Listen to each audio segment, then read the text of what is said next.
Hello everybody, we are here with Mikey.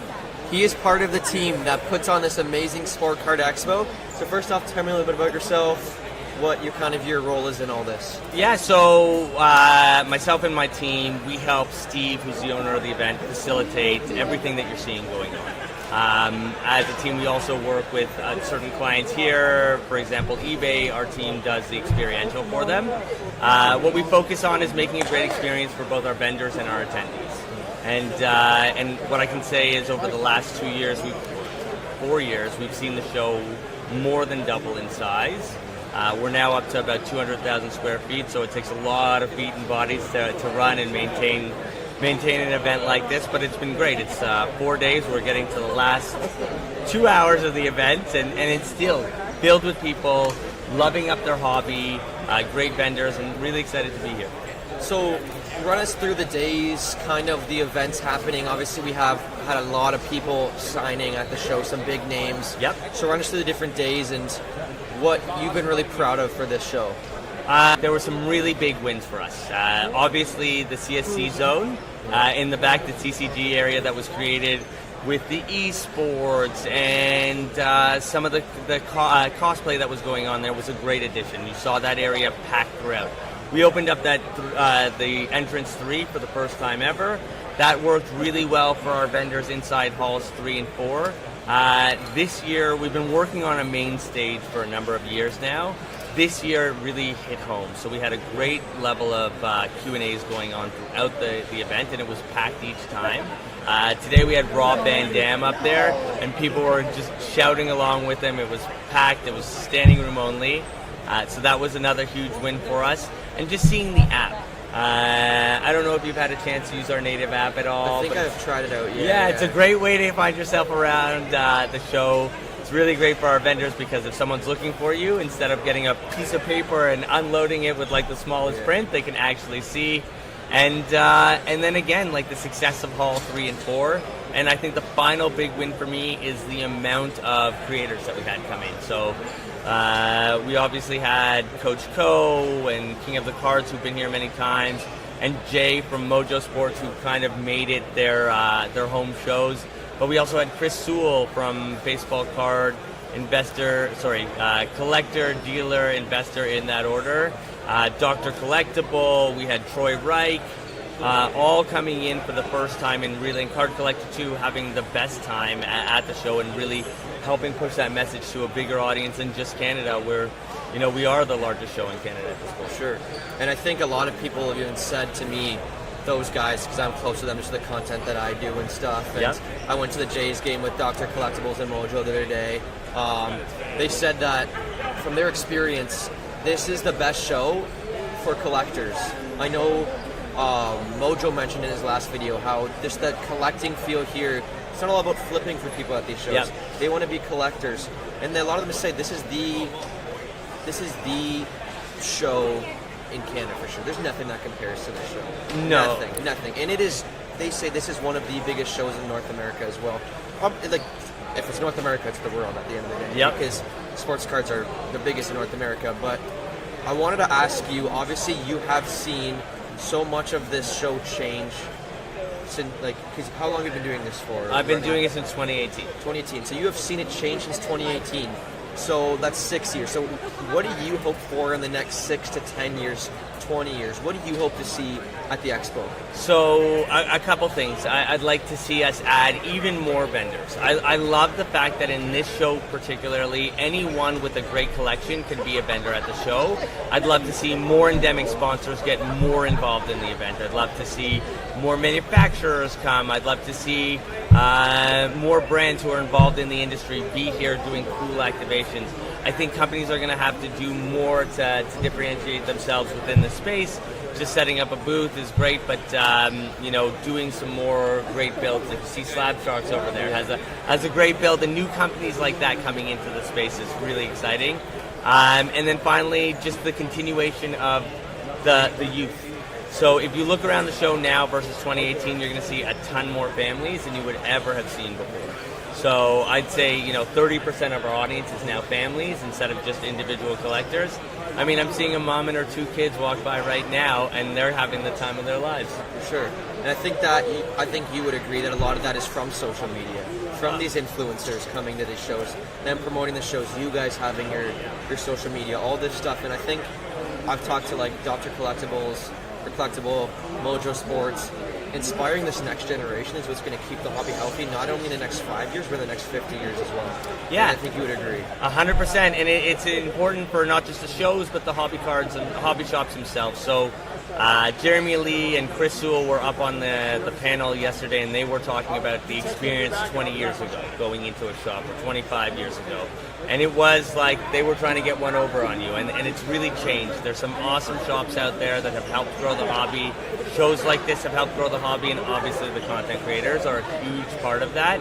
And they're doing a great job. They're a great job at being an ambassador for the hobby, making it fun, exciting, and open.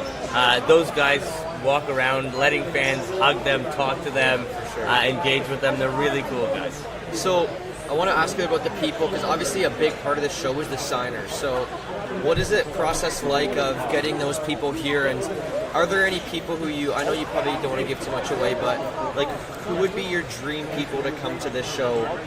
Not guaranteed, but if you were to have some people come to this show, who would it be, and what is the process like of getting guys like Dennis Rodman, Shatner, Warren Moon, George St. Pierre? What is that kind of like? That I give, again, all the credit to Steve. He came from the Fan Expo background and really brought that show emphasis to this event. He works with different providers that bring those guests in, and the fact that we have such a large event that allows us to pull names of that nature, right? So they're very excited to be part of this. They're happy to come in and engage with their fans. We had Dennis Rodman was massive yesterday, right? It was a great turnout for him. That allows us to continue to get better and better players, and not guaranteeing, but the dream get for me would be Vince Carter. Yeah. Oh yeah. As a Raptor fanatic, like that's the one and only that I would love to see in this hall signing autographs. That would be insane. Yeah, that'd be wicked for me. So obviously you manage, or you kind of plan out all this stuff. So there's obviously there can be a lot of headache, obviously, that goes with this, but what do you enjoy about setting up these shows and then seeing the people at these shows have so much success and so much fun? So what's So the vendors are awesome. We have a great time talking, helping them set up. We really enjoy it. It's a fun atmosphere. Everyone's friendly. Again, it's a lot of individuals as opposed to a ton of corporate or businesses. These are people who have collections, who've been coming here for some of them 20 years. So there's a story and a real tie to the show. So that's lovely.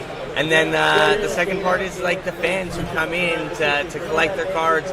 There is a number of neighborhood kids in my area who come over to my house to show me their collections, to get free stuff from me, who come into the hobby, and I see them on the show floor, and that's really, really fun to see. And I can agree with you in the sense that I was once at the show when I was a kid too, and knowing those influencers and even some people that watch my content coming up to me, what you just said there, giving away cards to kids or giving them good deals. I've talked to so many vendors at this show, and I've watched them. The camera's not on, nothing. They're just like, hey kid, who do you like? And they're like, I like Vladdy. They're like, oh, go check, I got a ton of Vladdy in there. And they pick out 5 cards, and maybe they're stickered at $10 for the 5 cards. They're like, okay, you know what, buddy? I'll do that for $5 and take 4 more cards for free. Yeah. And I think that's just the great thing. And I give a lot of credit to you about picking out the right vendors for the show, and having these vendors, like their standard of niceness goes beyond, like it can change a kid's aspect. We talked about this, about the next generation of kids and how these shows can just be like the first time they can flip a switch and they can really fall in love, and they can be the vendors at this show in 50 years. They likely will be, right? Those same kids you see, and a lot of the younger vendors are the kids like you who are coming around, buying cards, making some content, and I see more and more of that, and what's nice to see is the vendors are into it, right? They get it. They love this hobby. They want to continue to grow this hobby. That's exactly how you do it. And honestly, it speaks to them as a community to see that. It's not us doing it. It's them as a community making a conscious decision that they want to grow it and continue to create a positive experience.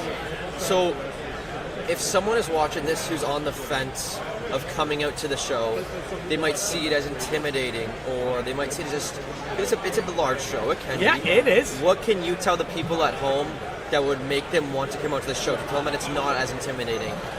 All that stuff. I think that the biggest thing is how friendly the vendors are. They are willing to have conversations with you. They will tell you what your stuff is worth. So if you have some cards at home, you want to bring it in, you want to walk the show, it's a great opportunity to get into the hobby in a very comfortable way. And there's so many tables that you don't have to stop at just one person.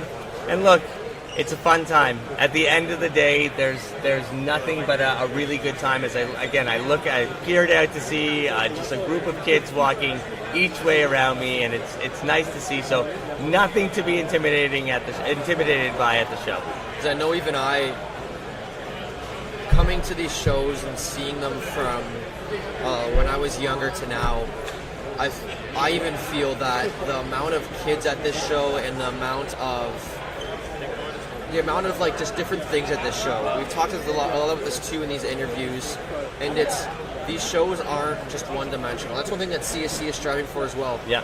You don't have to have $50,000 in your pocket to come to the show. You don't have to have 15 Wayne Gretzky rookies. There are cards, memorabilia, everything at this show from 10 cents to 10 million. And I can confirm there is a $10 million card in this show. Yes, there is. I have seen it. So these shows, I don't know, you want to cover us more.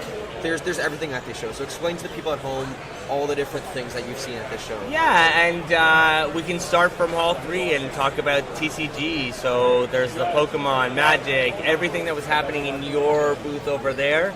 Your particular booth, yeah, but the CSC booth. Yeah. That was great. And then you have, a ton of memorabilia. We even have some comic book sellers like Moe's Attic.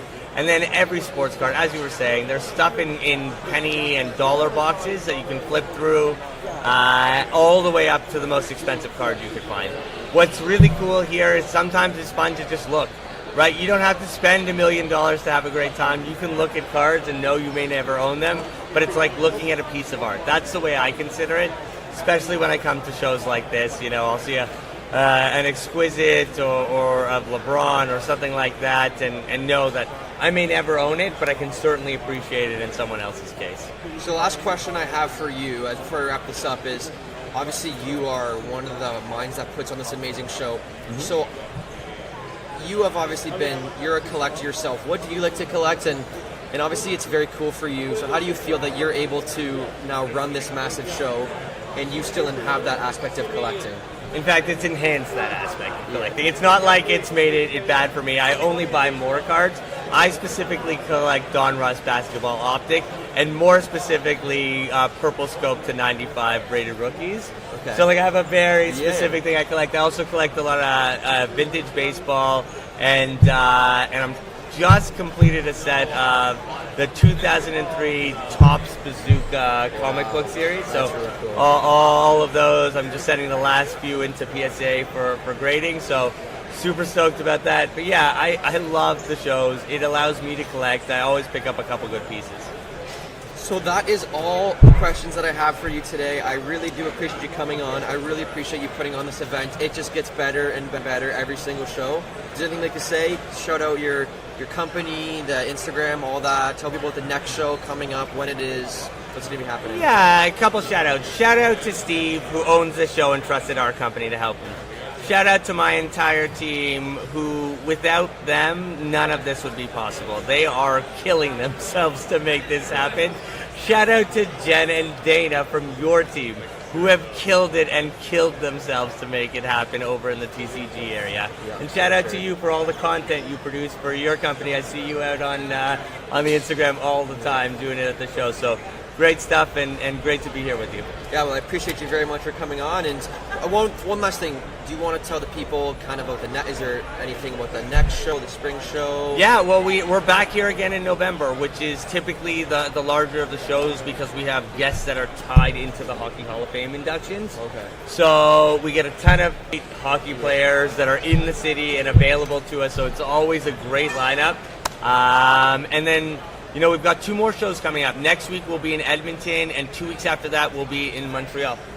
and I know CSC will have something at Montreal. We don't know the extent of size, but we will have something in Montreal. So come look for us there, and yeah. They will. My job is to convince Jen and team that it's going to be more like a 20 by 30 versus a 10 by 10, but CSC will be Yes, there. awesome, and I appreciate you.